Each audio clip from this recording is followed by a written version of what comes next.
Assalamualaikum warahmatullahi wabarakatuh. Okey, cikgu akan bantu macam mana cara nak menjawab soalan kebat. Soalan nombor 4 D. Puan Munirah membawa beg tangan yang di dalamnya ada sebuah Al-Quran kecil semasa qada hajat. Jelaskan pandangan anda berkaitan perkara di atas. Okey, jadi apa kehendak soalan ni? Kita kena faham dulu soalannya. Soalannya dia tanya pandangan kita.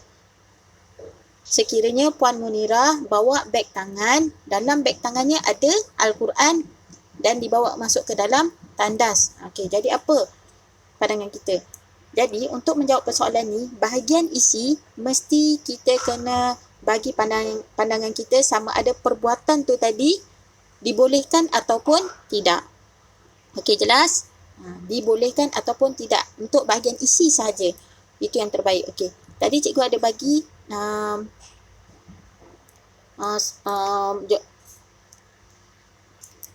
untuk Jabatan Mufti Negeri Sembilan, kat sini dah ada jelaskan persoalan berkaitan memegang, membaca dan membawa Al-Quran. Okay, kalau kita tengok kepada persoalan yang kedua, soalannya lebih kurang dengan soalan tadi. Boleh atau tidak masuk ke tandas dengan membawa Al-Quran di dalam beg? Jika tertinggal di luar, dikuatiri beg tersebut dicuri. Okay, kalau kita tengok jawapan dalam soalan yang kedua ni, jangan membawa tulisan yang tertera nama Allah dan nama-namanya yang lain ke dalam tandas kerana ia tempat yang kotor dan najis. Ini sumber daripada kitab Fiqh Manhaji, jilid 1 muka surat 105. Jadi, jawapan ni tadi kita boleh gunakan untuk jawapan soalan kebat tadi. Okay, perkataan jangan ni maksudnya dilarang. Maknanya bahagian isi nanti kita kena jelaskan dilarang. Perbuatan tersebut dilarang dalam Islam. Ni yang jangan ni tadi, okey. Lepas tu kita tengok kat sini apa poin-poin penting dalam jawapan ni tadi. Jangan membawa tulisan yang tertera nama Allah dan nama-nama yang lain ke dalam tandas. Okey, maksudnya tulisan yang tertera nama Allah ni Al-Quran lah. Okey. Sebab apa kat situ? Kerana ia tempat yang kotor dan najis. Maksudnya tandas ni tempat yang kotor dan najis. Kat sini sebenarnya ada 3 benda yang kita boleh masukkan dalam jawapan kebat. Jangan, lepas tu tulisan yang tertera nama Allah. Yang ketiga, kerana ia tempat yang kotor dan najis. Cuma kita kena ubahlah. Ubah sedikit ayat ni untuk jadikan jawapan kebat. Okey. Cikgu tunjukkan cara tulis jawapan dia. Bahagian isi. Tadi cikgu dah sebutkan kan. Perbuatan membawa beg tangan ni sama ada bagus ataupun tak bagus kan. Okey. Jadi apa jawapannya? Mana tulisannya? Tutup hilang.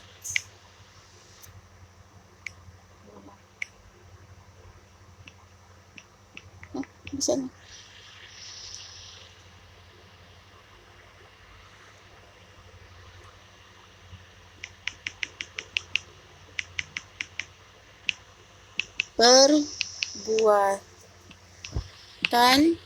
Perbuatan tersebut tu apa? Membawa naskah Al-Quran ke dalam tandas lah. Okey, perbuatan tersebut ni isi tau. Perbuatan tersebut dilarang dalam Islam. Isi ni isi. Okey, kita masuk kepada huraian pula. Kenapa dilarang dalam Islam? Kerana ni masuk kepada huraian. Kenapa dilarang? Kerana Al-Quran, kita ceritakan sifat Al-Quran ni apa, okey? Kerana Al-Quran tu apa?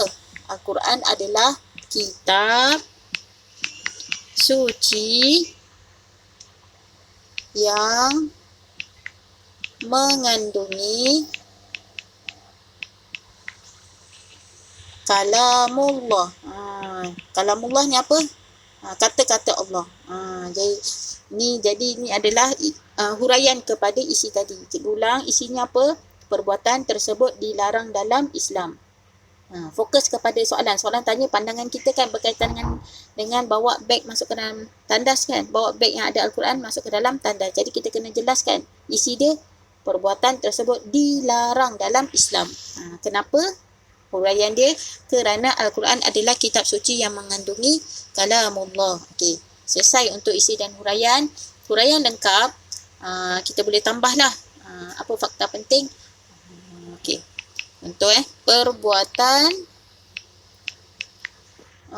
perbuatan membawa Al-Quran ke tempat yang bernajis adalah suatu penghinaan terhadap Islam. Okey, sebab itulah dilarang bawa masuk dalam tandas sebab Al-Quran tu kitab suci. Okey. Selesai isi huraian dan huraian lengkap. Okey, kesimpulan. Kita boleh bagi cadangan. Sepatutnya Puan Munirah ni kena buat apa? Okey. Oleh itu, hendaklah beliau letakkan, ni sepatutnya dia kena buat lah. Patutnya kena buat apa? Kena letak Al-Quran di tempat yang suci lah. Oleh itu hendaklah beliau letakkan Al-Quran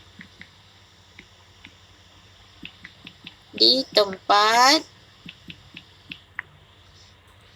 yang suci dan bersih. Kenapa kena letak Al-Quran di tempat yang suci dan bersih? Ni tujuan kenapa kena letak tempat yang suci dan bersih. Tujuannya untuk menjaga kesuciannya. Kesucian apa? Kesucian Al-Quran lah. Itu balik kepada Al-Quran. Okey, lengkap. Ada isi huraian lengkap dan kesimpulan. Okey, jadi cikgu ulang balik. Pastikan masa kita nak menjawab soalan ni, bahagian isi fokus kepada kehendak soalan. Dia tanya pandangan kita berkaitan dengan perbuatan ni tadi. Perbuatan Puan Munirah membawa beg yang ada Al-Quran ke dalam tandas. Jadi kita kena fokus kat situ, sama ada dilarang ataupun dibenarkan dalam Islam. Jadi perbuatan tu sebenarnya dilarang lah. Kalau dilarang, kita kena jelaskan kenapa dilarang. Kemudian kita tambahlah sedikit fakta penting berkaitan dengan Al-Quran tu. Okey? Okey, itu sahaja. Semoga berjaya.